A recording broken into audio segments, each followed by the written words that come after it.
The Matildas. Yeah, disappointing, wasn't it, result in the end? They would have loved a post-game celebration because it would have meant they would have won the Asian Cup final, but they went down to Japan 1-0 this morning in Amman in Jordan. It repeated the 2014 final. And we're joined by former Socceroos captain Paul Wayden, ABC Grandstand football commentator. Good to see you. Good morning, troops. Good morning, Paul. No, it's not a good morning. No. It's a heartbreaking morning, really. Yeah, it is, considering they've done so well, Frank. How do you reflect on that result this morning? You know what? I've been listening to what the girls have been saying in social media, and they're happy with the performance generally, but they realise they've got a lot of work to do when you consider the results in this competition. It's not quite good enough going into a World Cup. Next year, in July, they've got a tournament that might solve a few of those problems, but generally I think they're going, right, you know what, we got to the final, but we can do a lot better than that. So where did they go wrong? I just think they didn't score enough goals. They create all these chances. They get the ball in the final third, having done all the right work, and then nothing happens. And you just shake your head. I mean, the Japanese today, we absolutely hammered them for 30 minutes. I thought, I am really going to enjoy this cup of tea, watching this. And then for the last 15 minutes of the game, as you can see, look how many gold shirts in the 18-yard box there, and we couldn't sting anyone. And we're about to see the penalty now for the handball. How pivotal did this? This was only the 15th minute. Yeah. Now, this is a big talking point, and I haven't had an answer yet. Why was that penalty taken by a girl who scored one goal in 49 games of the Matildas? You know, taking a penalty is a scary thing. Here's some more chances again. So was that a poor strike on her part, or was it great keeping? Oh, look, it was great keeping. Sometimes keepers just guess. You know, they stand there and go, her body language says she's going left, so they just dive. But when you haven't scored that many goals, generally, as a Matilda, and you step up in an Asian Cup final... You need the confidence, don't you? Absolutely, because I know a lot of players, they go, right, who's taking the next penalty? And nobody says a word. Because it's stressful, you know? Some of the best players, Sam Kerr could have taken it. There are so many. Alana Kennedy could have taken it. Van Egmond could have taken it. Oh, what a save. The keeper was brilliant this morning. In fact, both keepers were. Lydia Williams for the Matildas, she was great too. And it was, you mentioned the goalkeeping performances. It took a special goal to win the game, and unfortunately for the Matildas, when it happened with the 84th minute, it didn't leave them a lot of time to get the equaliser. No, 4 against 2. Have a look at that. 4 yellow shirts against 2 white. But what a goal. The goal scorer just drops her left shoulder and moves the ball right. Now, Alana Kennedy's got no chance to adjust and make a tackle. Even they stood back and went, wow, that was worthy of winning a cup final. So how should the Matildas be regrouping now? Well, they're all going off to America. Some of them are staying here to go back to their clubs. Alan Stazic's got to get them back in round about July to wind them up again for the next year. So they're ranked 6 in the world. Is that a fair ranking, do you think? Absolutely. When you think about where we were 2 and 3 years ago, I think we've lost 2 of the last 16 games. You know, when you've got stats like that, you start climbing that ladder of the pecking order. Still got a long way to go, but gee, it looks impressive, doesn't it? Well, I mean, because they seem to be in such a rich vein of form. It was a few months ago where they were beating the Americans and so on. I think they beat the Japanese in the same tournament. Have they just fallen away a bit? That's a good question. No, you know what? That's football, isn't it? That's a horrible cliche, but it really is.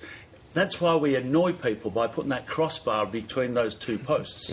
So it's difficult. No, I wouldn't say they've dropped off a bit, but wow, there was some highs there. As you quite rightly say, beating America. Well, it's not just the final this morning. We're just seeing highlights. They had the scoreless draw with Korea. Needed a late goal against Japan, Sam Kerr, in the group stages just to reach the semi-finals. Needed penalties against Thailand.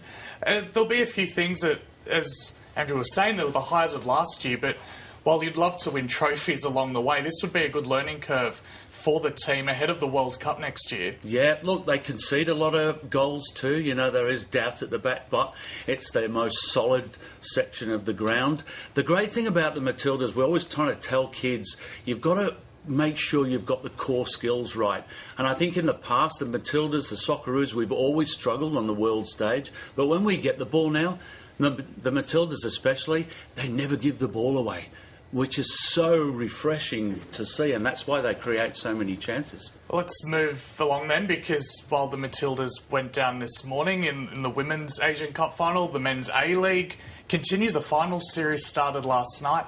Melbourne City beating Brisbane Roar 2-0 in an elimination final. Third beating sixth. Is this the result we expected before last night? I think so. Everyone was calling Brisbane Dad's Army. There are 17 players uncontracted. If there's not going to be a clean out this season, well, I don't know when it will happen. But they absolutely smashed Brisbane.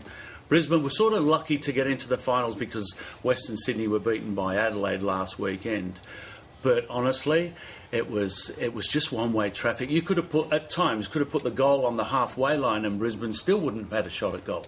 It really was a first-class performance by Melbourne City. John Aloisi might be counting his lucky stars because they pipped Western Sydney and Perth for a final spot, and both those clubs this week dumped their coaches. So you must be thankful that they at least got to this final. Yeah, you wouldn't be a coach for anything. They've got some world-class players.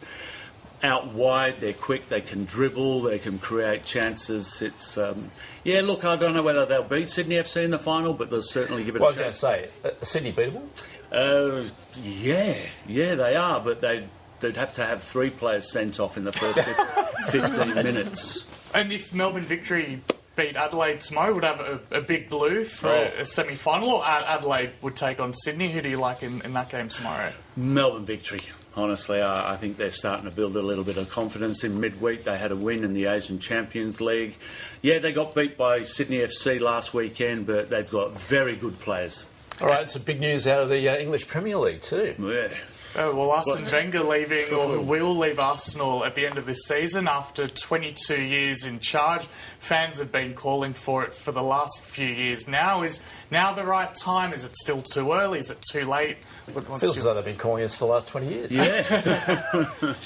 Honestly, I think he he gets his teams to play a beautiful style of football, but unfortunately, in this day and age, if you win, you're great, and if you don't, you get sacked. So for him to be around for so long, that's a miracle in itself in world sport today. And he's a bit of a revolutionary in the English game. It sounds silly now, but things like dieting and match conditioning, until he arrived in the Premier League in 1996, they weren't doing that over in England. And you listen to his press conferences after the game, and it's all about the technique and the way they dominated the game. With some of the other coaches, maybe from Scotland or England, the boys worked hard, you know what I mean? Boys really dug deep. That's quite a legacy, though. Put in a full shift. Well done, boys. That's a good legacy for him to leave. Oh, absolutely. And yet, he hasn't won many things. Yeah. All right. Thanks, Wadey, for your time this morning. Pleasure. Thanks, Wadey. Frank, thanks very Thank you, much. Frank.